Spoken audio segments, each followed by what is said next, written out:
اور اللہ تعالیٰ تو رحمت کے وعدے فرماتے ہیں. حدیث پاک میں آتا ہے کہ جب شیطان نے بہکانے کے لیے قسمیں کھائیں اور کہا کہ اے اللہ میں تیرے بندوں کو بہکاؤں گا دائیں سے بائیں سے آگے سے پیچھے سے وَلَا تَجِدُ أَكْثَرَهُمْ شَاكِرِينَ، اللہ یہ اکثر تیرے ناشکرے ہوں گے. تو اس وقت فرشتوں کو بڑی حیرت ہوئی، کہنے لگے اے اللہ اولاد آدم کے لیے تو مشکل بن گئی. پوچھا کیسے؟ اے اللہ یہ شیطان دائیں بائیں آگے پیچھے سے بہکائے گا اور بندوں کے لیے تو کوئی راستہ ہی نہیں بچا. اللہ تعالیٰ نے فرمایا کہ میرے فرشتوں یہ دو سمتوں کو بھول گیا، ایک نیچے کی سمت ایک اوپر کی سمت. میرا گناہگار بندہ جب اپنے گناہوں پہ پریشان ہو کر میرے در پہ آئے گا اور میرے در پر آ کر ہاتھ پھیلا دے گا، چونکہ ہاتھ اوپر کی سمت کو اٹھیں گے، ابھی اس کے ہاتھ نیچے نہیں جائیں گے، میں اس کے گناہوں کو معاف فرما دوں گا.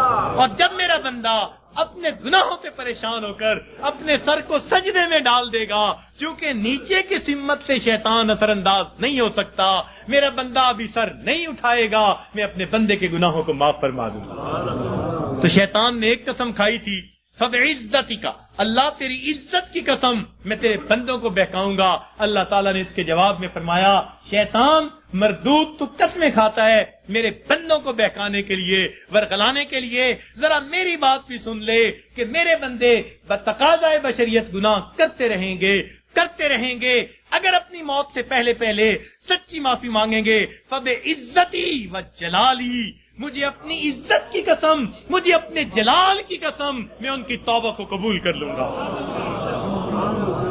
تو شیطان نے بہکانے کے لیے ایک قسم کھائی تھی، رحمان نے معافی دینے کے لیے دو قسمیں کھائی ہوئی ہیں. سبحان اللہ. اس لیے اللہ تعالیٰ کی ہر صفت کا ایک نام ہے، لیکن رحمت کی صفت کے دو نام ہیں، رحمان اور رحیم. اور کوئی صفت ایسی نہیں جس کے دو نام ہو سوائے رحمت کی صفت. وہ تو اتنا کریم آقا ہے، وہ تو بخش کے خوش ہوتا ہے، وہ تو معاف کر کے خوش ہوا کرتا ہے. میں ایک مرتبہ بچیوں کو پردے میں درس دے رہا تھا، ایک جامعہ کی دور حدیث کی بچیاں تھیں، تو ان سے میں نے سوال پوچھا کہ بتاؤ دنیا میں سب سے آسان کام کیا ہے؟ ایک بچی نے جواب دیا کہ اپنی ماں کو منانا. میں نے پوچھا وہ کیسے؟ کہنے لگی جی کہ ہمارا یہ تجربہ ہے کہ ماں اگر اپنے بیٹے سے ناراض بھی ہونا تو بیٹی سے پوچھتی پھرتی ہے اس نے روٹی کھا لی، اس کا بستر تو نے بنا دیا، اس کے کپڑے تو نے ٹھیک کر دیے.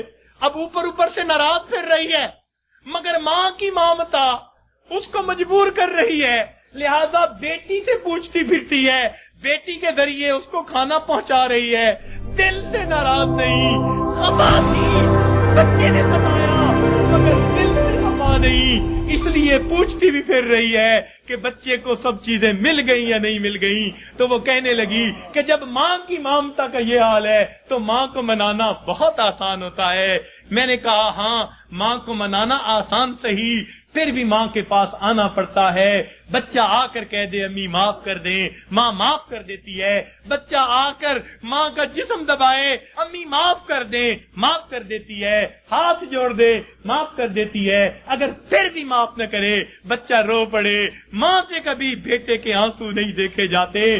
کتنی ناراض کیوں نہ ہوگی جب دیکھے گی بچہ آنسو بہا رہا ہے، اپنے دوپٹے کے پلو کو لے کے آنسو پوچھے گی، کہے گی بیٹا رو نہیں، چل میں نے تجھے معاف کر دیا. تو ماں کو منانا دنیا میں اتنا آسان ہے. بچیاں کہنے لگیں، میں نے انہیں اس وقت بتایا کہ دیکھو ایک اور ذات ہے جس کو منانا ماں کے منانے سے بھی 70 گنا زیادہ آسان ہے، اور وہ پروردگار عالم کی ذات ہے. ماں کو تو پھر بھی زبان سے کہنا پڑے گا، پاؤں پکڑنے پڑیں گے، ہاتھ جوڑنے پڑیں گے، آنسو بہانے پڑیں گے.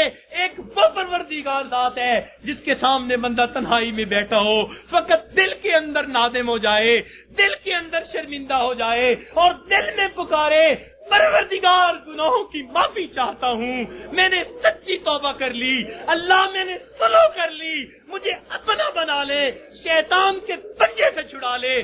کوئی ہاتھ نہیں ہلایا، کوئی اس نے زبان سے لفظ نہیں نکالا، فقط دل کی ندامت کو قبول کر کے اللہ تعالیٰ اپنی ناراضگی کو دور فرما دیتے ہیں. تو اللہ رب العزت کو منانا ماں کے منانے سے بھی 70 گنا زیادہ آسان. تو اپنے رب کو منا لیجئے. ابن قیم رحمت اللہ نے عجیب واقعہ لکھا، فرماتے ہیں میں گلی میں جا رہا تھا، میں نے دیکھا ایک دروازہ کھلا، ماں اپنے بچے کو مار رہی ہے، تھپڑ لگا رہی ہے اور کہتی ہے تو نے مجھے بڑا ذلیل کیا، بڑا پریشان کیا، نافرمان ہے، کوئی بات نہیں مانتا، نکل جا میرے گھر سے۔ وہ بچہ رو رہا تھا، دھکے کھا رہا تھا، جب گھر سے باہر نکلا ماں نے کنڈی لگا دی۔ فرماتے ہیں میں کھڑا ہو گیا ذرا منظر تو دیکھوں، بچہ روتے روتے ایک طرف کو چل پڑا، ذرا آگے گیا، نکر سے پہلے واپس آ گیا، پھر دروازے پہ کھڑا۔ میں نے پوچھا بچے واپس کیوں آ گئے؟ کہنے لگا سوچا تھا کہیں اور چلا جاؤں، پھر دل میں خیال آیا مجھے دنیا کی ہر چیز مل سکتی ہے، مجھے ماں کی محبت نہیں مل سکتی، میں اس لیے واپس آ گیا ہوں، محبت ملے گی اسی در سے ملے گی۔ کہتے ہیں بچہ بات کر کے وہی بیٹھ گیا، میں بھی وہی بیٹھا، بچے کو نیند آئی، اس نے دہلیز پہ سر رکھا سو گیا۔